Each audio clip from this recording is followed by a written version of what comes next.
Hello, and you're very welcome back to another episode of Why the Long Face, a podcast with me, Horace O'Keefe. Lads, we're after an absolutely gorgeous week. The sun was fucking splitting the rocks. No, I was stuck inside and worked for most of it, but sure, look, we'll get over that. This week, lads, I'm talking about superheroes and all that sort of nerdy stuff. I've basically always been a massive nerd. Like, literally always. Like, Saturday mornings I'd get up and I'd be watching Power Rangers or Batman or Spider-Man or whatever. Basically whatever sort of nerdy thing I could find, that's what I was watching. And even like now I still have posters of superheroes. I watch all the superhero movies, all the TV shows. So I just want to talk about it in relation to kind of film and like the film industry in general. I'm going to talk about a couple of superheroes that I liked as a child and talk about maybe I think why I identified with them. And I'm also going to give an absolutely brutally honest review of The Batman for my movie of the week. So if you haven't seen The Batman, this podcast probably isn't for you because I'm not holding back and I'm going to spoil the shit out of it. So when you think of like the film industry in the last 10 years, kind of superhero films have pretty much dominated the whole thing. Obviously there was Marvel kind of started off this whole big universe thing. Other studios or other comic book creators like DC have tried to get in on it. They made a fucking shambles of it, but they tried anyway. But like basically the highest grossing films of the last couple of years have nearly always been superhero movies of some description. And I know a lot of people complain that they're like, oh, it's overdone now and the market is saturated, and it is. And if it was any other genre of film, I would probably agree, but my nerdy side wins out on this one, and I just love them. I think they're great. Like, it's because it's, for me, like I read the comic books as well. I've always been interested in the comics and the films and the TV shows and all of this. So to be able to see all these characters in live action, it's just great. And I'll admit, some of them aren't even that good of movies. Now, some of them are fucking amazing. Like, I've never ever have I watched a film like Spider-Man No Way Home. That made me so emotional. Just for many different reasons.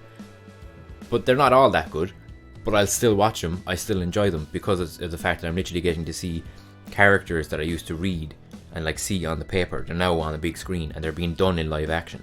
And they're even starting to get to the point now where they're doing like things in the movies and in the TV shows that I never ever thought that they'd do. Like different characters.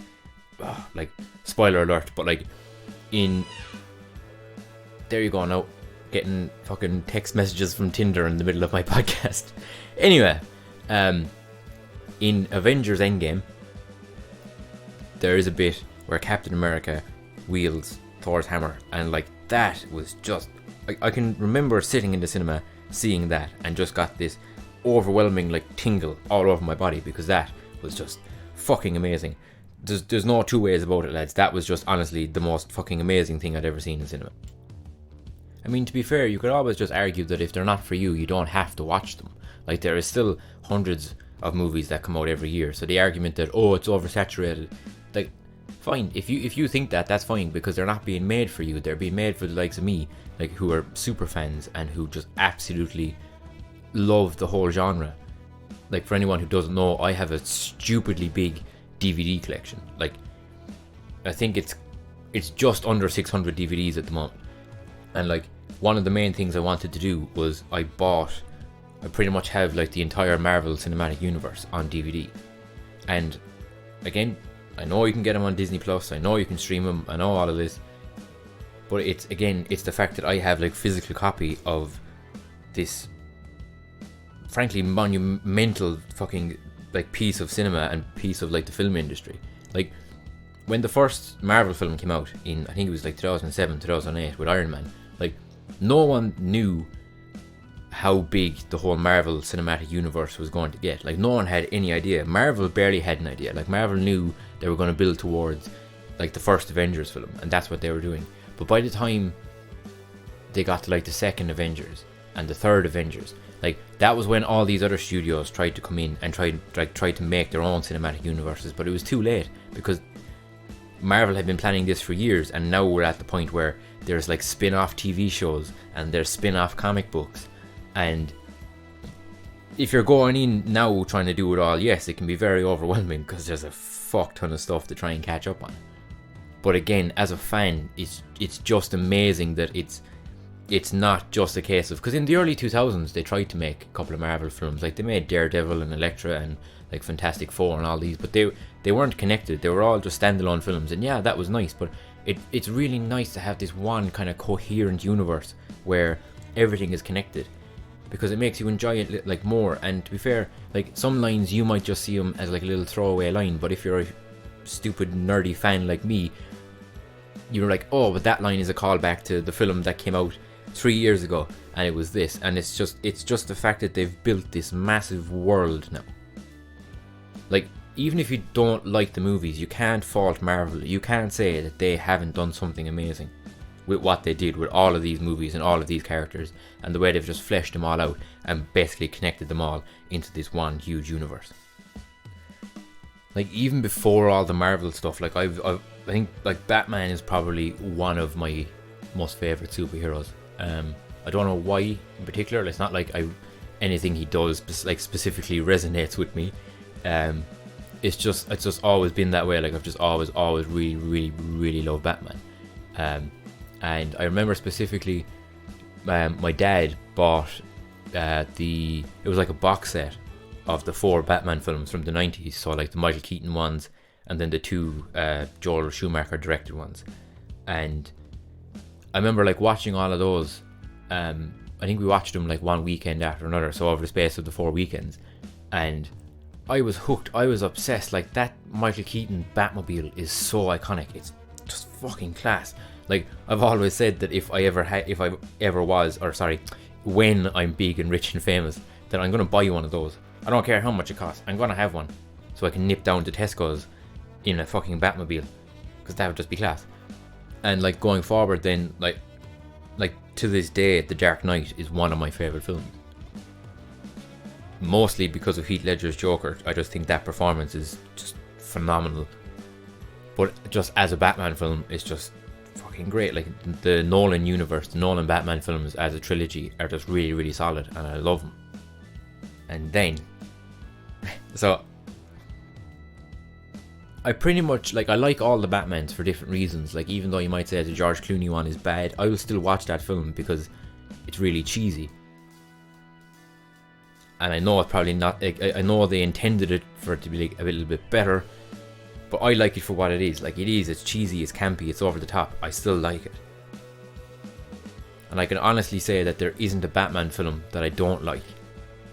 Until last week. So I'm kind of mixing my movie of the week with my topic this week. So I went to see The Batman. And I'm warning you now, very heavy spoilers ahead. So if you don't want for the film to be spoiled, just skip on, because I'm gonna go on a fucking rant. I think The Batman, not only is it the worst like Batman film or the worst superhero film I think I've seen, I think it's honestly one of the worst films I've seen in general. And I've watched a lot of movies. So firstly, it opens, he's all dark and he's brooding. I was kind of with it.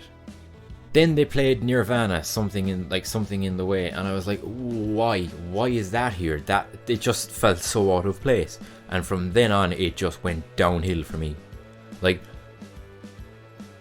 Batman is doing or Bruce Wayne or whatever you want to call him is doing, he's like these monologues, and I don't know who the writers are or what they were thinking, but it was like trying so hard to be dark and angsty, and it just came across like the stuff he was saying about like darkness consuming him and all this, like that was stuff that I was saying when I was 15 and depressed.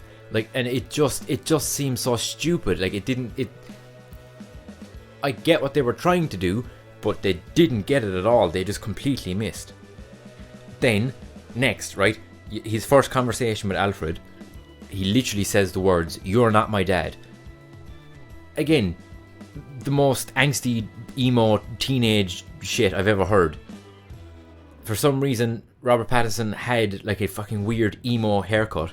Plus, when he had the bat mask on, he obviously had the black eye makeup on. So when he took the mask off, he had like this fucking stupid hair and these black eyes, and he just looked like an emo going around the place being all sad and fucking depressed about the fact that he's Batman. Like, again, like, obviously Batman has a sad life when you think about it. Like, obviously his parents died and whatever. But Jesus Christ, like, the man needs to go to a bit of therapy. You know, just talk about it. Don't run around the place dressed as a bat, like. So then Catwoman showed up. And just all of a sudden, Batman followed her around like a fucking weirdo. And then all of a sudden, they were basically like a romantic thing. There was no like getting to know each other. It was just, oh, you, hello, you're hot, I'm hot, we should be hot together. Like, it was fucking, again, just stupid. Like, it was rushed. And the Riddler, again, fair enough. The Riddler in the comics and in the TV shows, he's kind of campy. It's kind of hard to make him like real, because the whole point of this universe is that like, Matt Reeves, the director, has said that he wants it to be grounded in reality. So I understand what they were doing. They were making him out to be more like a serial killer and just very smart and very intelligent.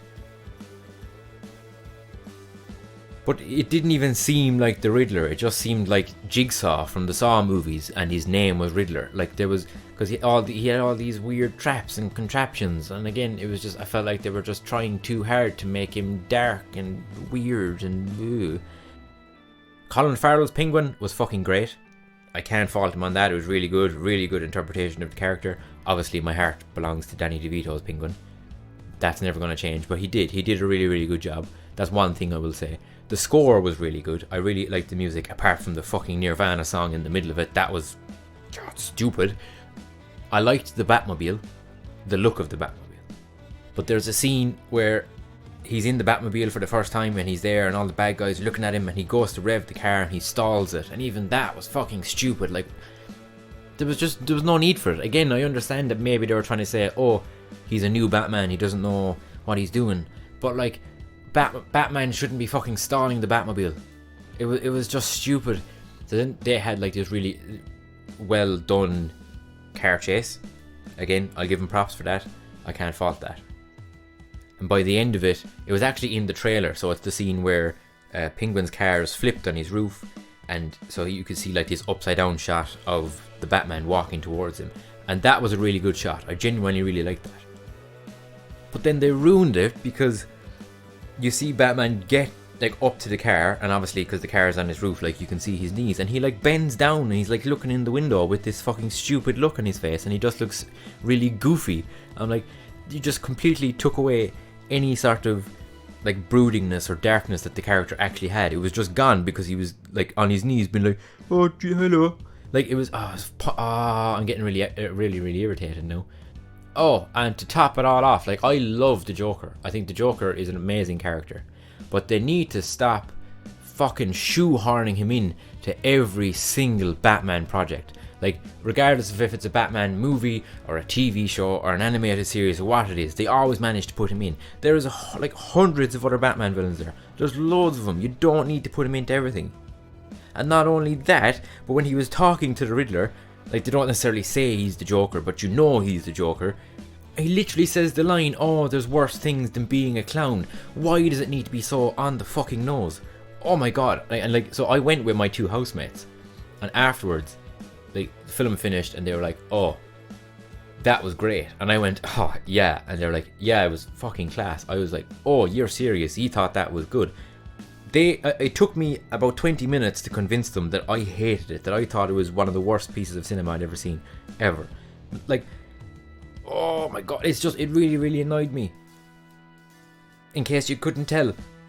And it wasn't that, like, I was comparing it to The Dark Knight, or I was comparing it to Ben Affleck's Batman. I wasn't. I genuinely 100% went in with an open mind, because I was interested. I was interested to see what they were doing, because they hadn't really done a live action version of like year 1 Batman or year 2 Batman, where he's only just starting out. But they did it so wrong. And I remember, like, when I saw Joker for the first time, I hated it as well. I really did not like it. But I went to see it again, and then I loved it. So even though I hated the Joker, I knew that I still kind of wanted to watch it again. I have no desire to watch this again, like, ever. Like, 10 years down the line, it could be on the TV. I would not watch it. I thought it was honestly just that bad. Like, I could guarantee you, if I was streaming that at home, I would have turned it off halfway through. This will tell you, right? I hate going to the bathroom during the cinema because obviously you can't pause it. You're going to miss something. I went to the bathroom at one point, and I was genuinely there about 5 minutes. I was scrolling on my phone, and then I realised, oh fuck, the movie is still going. I should probably go back. I also nearly fell asleep at one point out of sheer boredom, because that's how uninterested I was in the characters and the story and what they were doing. No, then I got all that off my chest. Saying that, if you want to go watch it or you have seen it and you enjoyed it, that's perfectly fine. You don't need to come for me. You don't need to attack me. It's just my opinion. I know a lot of people that have seen it and have absolutely loved it, and that's perfectly okay. It just wasn't for me, and I thought it was absolute ass. So I needed to get that off my chest. That was very therapeutic for me. Again, like I said, if you did enjoy the film, that's perfectly okay. It just wasn't for me. Like I said earlier, like, superheroes has always been like a massive part of my life, as in like TV wise especially. Like, you'd wake up early on a Saturday morning and you'd go in and you'd watch your cartoons. Like, it was always Batman and Spider-Man and Power Rangers. Now, I'm not entirely sure the Power Rangers count as superheroes, but for the context and for this podcast anyway, I'm saying that they are, because it was all around the same thing. It was about a hero fighting a villain and saving the day. Like, pretty much anything that was a hero fighting a villain and saving the day, I was there for it. But Power Rangers especially, to be honest, like, Power Rangers was always really, really big to me. Like, I've pretty much watched every variation and series and movie and everything that is possibly there of Power Rangers. For me, there was always two schools of thought, or two reasons, or two main like things as to why I enjoyed them so much. And to be honest, it wasn't even as a kid. Like, I could have been 14, 15 and had a sick day from school, and I'd still watch the same Batman cartoons and Spider-Man cartoons. Even now, even since Disney Plus and like streaming stuff, I've gone back and watched like Batman and Spider-Man. I think during lockdown I rewatched a series of the original Power Rangers. Not out of boredom, because I genuinely wanted to, and I enjoyed them pretty much as I used to. You kind of don't realise how cheesy they are when you're young, but I think it was like that, like getting that little buzz of nostalgia was why I rewatched them. But at the time, there was two main reasons. So number one, and this is gonna make me sound so sad and so lonely.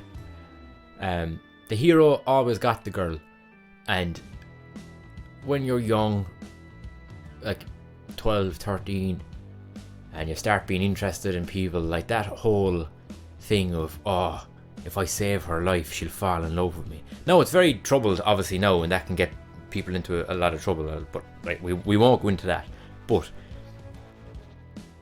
it was that idea of kind of, oh, these guys are so cool, and they always get the girl, and I'm not cool, and I never get the girl, but that's okay. Again, like, it's very, very strange, and I don't know why I'm telling you this. I have absolutely no idea. It's making me sound like an awful fucking idiot. But sure, look, that's the point of the podcast. I don't know, I think I thought that if I was cool like that, that I would also, that the women would be interested in me, or, well, girls at that time, but the women would be interested in me. But just a word to the wise lads, don't run around the place dressed in like a Power Rangers outfit when you're 13, 14, because you won't get any women, and you'll probably get bullied. But that was only like a small part of it. The main part for me was the fact that someone was out there helping people. And again, you're probably going to say, Horse, why are you looking so much into like kids superhero programs and stuff? But it's not that it's like, at the time, I know that I was watching it because I was like, oh, it's really cool, like they're helping people out. It's like going back at like this age now and looking back on it, and I'm like, okay, that makes sense because of what I'm doing now.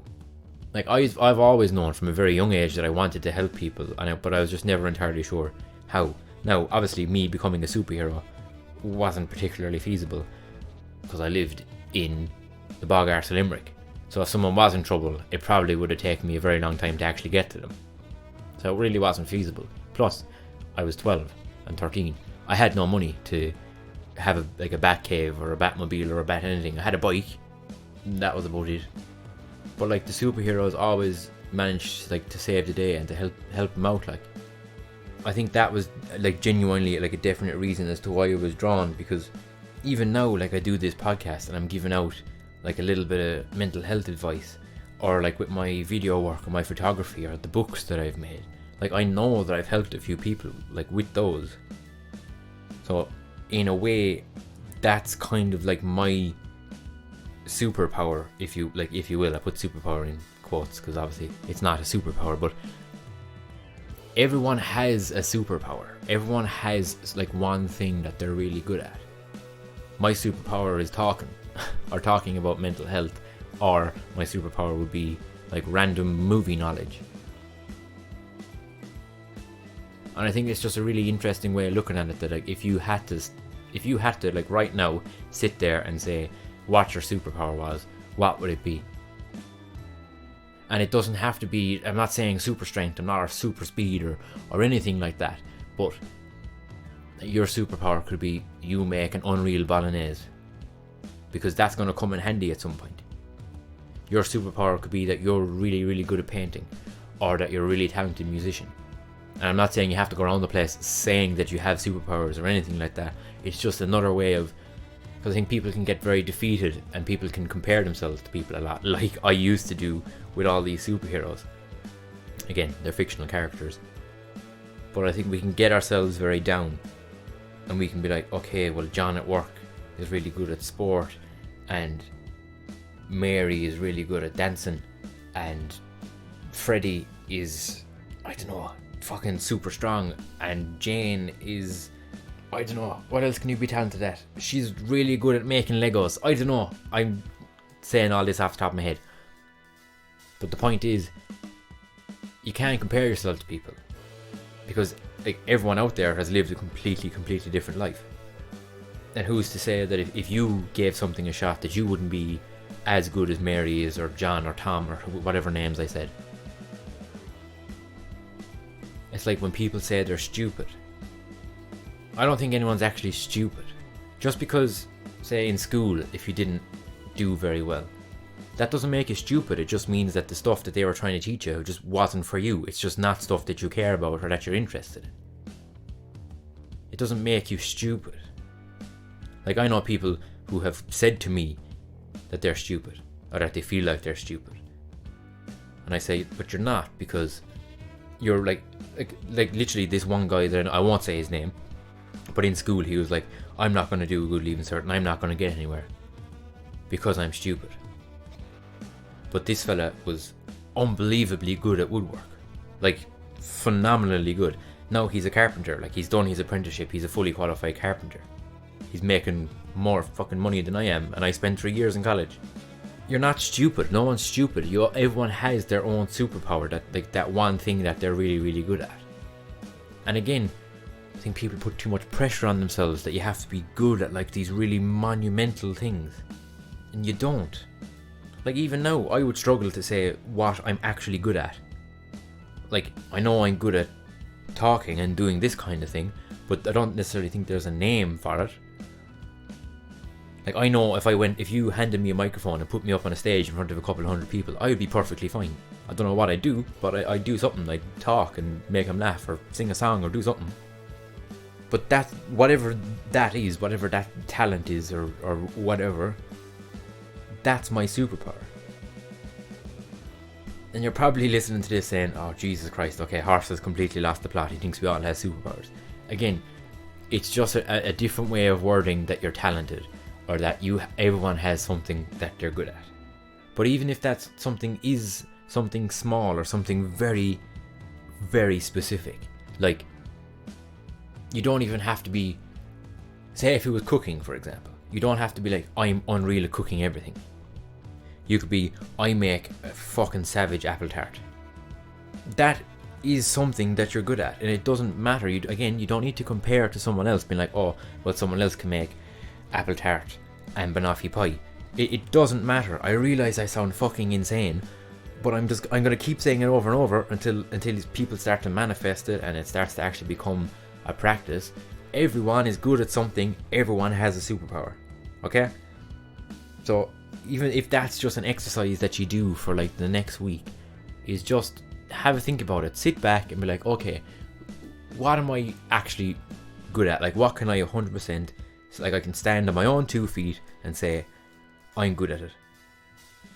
And then, yeah, you can say that you have a superpower. You can make up a superhero name for yourself if you really want. If that's what helps you get through, you know, do that. Design yourself a costume. Run around in the kitchen or in your house in your tights and put a bandana around your head and make yourself into a superhero. If that's what it takes for you to realize that you are good at something, regardless of how big or small it actually is. So as I'm recording this podcast, I'm live on my TikTok as well, so I have lots of my lovely fans giving me feedback and stuff, and someone just made a very good point that if, say, you decide to take my bit of advice and sit down and you genuinely feel like you don't have a superpower or a skill or a quality that you're proud of or that you think is your superpower, it's not too late. You can always teach yourself new things. 3 years ago, I couldn't play guitar. Now, you could argue that I still can't play guitar very well, but I can play it well enough that I can sing a few songs. And that was all through me teaching myself. So, for the context of what I'm saying, we don't live in a universe where you're necessarily born with superpowers. You learn your superpowers. We're not like X-Men. Okay, we're not mutants. We're not born with them. We're more like Batman, where we learn them. I'm not sounding any less insane when I say this. In my head right now, I'm like, I'm making so much sense. This is all like fucking amazing stuff that I'm saying. And you're all probably listening like, Jesus Christ, what is actually happening? But I hope it does make sense. Like, you can teach yourself stuff, you can learn, you can become a superhero if you don't think you are one. You can gain your power, or you can just gain more powers. You don't have to be a one-trick superhero. You know, fair enough, most superheroes only have one power. You can be a superhero that has 5, 10, 15 powers. It doesn't matter. The options are limitless. You could make a savage apple tart whilst playing a song and sew on a jacket. If that's what you want to do, that's fine. There's no limit. There's no one-trick ponies. You know, fair enough. I taught myself guitar. When I started doing the podcast, the whole point of that was so I could learn how to do like voice recording and working with audio software and stuff like that. That is now another superpower I have, or a quality or a skill that I have. Like I said, there's no limit. You can do whatever you want. There's nothing stopping you. You're never too old, or you're never too young, or there isn't anything stopping you other than yourself.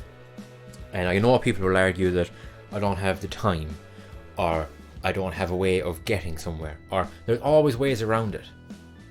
Like, I haven't done one guitar lesson and I could play about 10 different songs to you right now. I won't, because it's not the point of the podcast, but I could. Like I said, I'm recording this now and I'm going to edit it and put it together all by myself. That is another thing I have taught myself. You can always make time, because if you're doing it for yourself, it doesn't matter. Give yourself 5 minutes in the evening to sit down. Again, I'm just using the guitar as an example. Give yourself 5-10 minutes, sit down in the evening and practice one chord. Then the following evening, do another chord. Following evening, do another chord. There, you have 3 chords. You can probably do a song out of that, because loads of songs just have 3 chords. I think we really need to change the way we think about things, and we need to stop making things out to be this monumental. Like, if I'm learning guitar, I have to be able to play a full song, or else people won't believe me that I'm learning guitar. It's not that. Or it's like, if I'm learning how to bake, I have to be really good at baking. You don't. Things take practice. The first time you make scones, they could turn out awful shit. They could be like hockey pucks, but that's fine, because Rome wasn't built in a day, lads. Everything takes time. Another prime example, right? I have a cousin, and she learned to drive when I'm not 100% sure, but she was 75 to 80, in and around that age group, if not a bit older. That's when she learned to drive, right? If that woman can do that at that age, there's literally no excuse to not do anything now. And she does. She drives up and down the road. No, she doesn't drive far. She just like goes to the shops and she does her few bits and that's it. But that's enough. Like that's something she did. That is something fucking amazing. At the age she was, as she went out and she learned to drive. Like there is honestly, there's no limits. There's nothing stopping you. The only thing that you need to stop doing is comparing yourselves to others. Because a lot of people do that. It's a case of, oh, well, maybe someone else started learning guitar at the same time as you. Or someone else started doing drive lessons when you did. And they might be well able to drive by six lessons. And it could take you the full 12 before you're ready. Or someone else might pick up the guitar chords way faster than you. That doesn't mean that you're worse than them. It doesn't make you stupid. It doesn't make you any less good at it than they are. It just means that sometimes people pick things up faster or slower than other people. Don't let that dishearten you, because it doesn't matter. Because again, you need to make sure that what you're doing in life, and if you're learning things or teaching yourself new skills or trying to better yourself, that you're doing it for you. So it shouldn't matter if it takes you 6 weeks to learn 4 chords. Or it shouldn't matter if it takes you 12 lessons to even be remotely good on the road. That doesn't matter. Because people have different skills. People have different ways of learning. People can take on more information than other people sometimes. It doesn't matter. It's just the human race. It's how we work. It's how we've evolved. Some people's brains just work differently to others. If we were all the same, the world would be very, very boring, lads. Because you could pick up on something when you're learning that someone else might not. Fair enough, they could fly ahead and they are playing full songs and you're only on 3 chords, but you might pick up a different strumming pattern just from the way that you're teaching yourself. You know, there's loads of different ways, and the nicest way possible. With a lot of things, there's no wrong way or right way. Like, well, obviously with driving there is. I'm not saying go out and drive and do what you want. That's a very specific thing. But with guitar, I can like, I've been playing guitar now for nearly 2 years. I've never once learned a strumming pattern. I just do what sounds right in the moment. And there's absolutely nothing wrong with that. That's what works for me. I realise that people probably think I've taken a massive detour from what I started talking about to what I'm talking about now. But I haven't. Because like I said, I'm treating skills and qualities and things that you can do. They can be your superpowers if you want. If that's the way you want to word it. Like, that's the way I choose to word it. I have my superpowers. Now, I don't have a supervillain, as far as I know. I don't think I do. Who knows? Maybe I do. Maybe we'll find that out by next week. I'll end up having some sort of supervillain that's out to get me, or I could go on a whole thing about how your worst supervillain is yourself, but I won't. I've done enough mental health spouting for one day. So, look, lads, for the next week, just have a think about it. Firstly, just take a sit back and just think, what is my superpower? What is my one quality, like my top quality, my top skill that I can say that I have? And then if you're happy with that, maybe take a look and say, okay, well, can I adapt? Can I add a new rung to my ladder? Can I maybe learn a new skill? Can I be a multifaceted superhero, if you will? Me fucking using my big words now. Like, you don't have to take it on. Like I said, you probably think I'm just gone fucking insane now. But it's just something to think about, lads. So keep the head up and mind yourselves.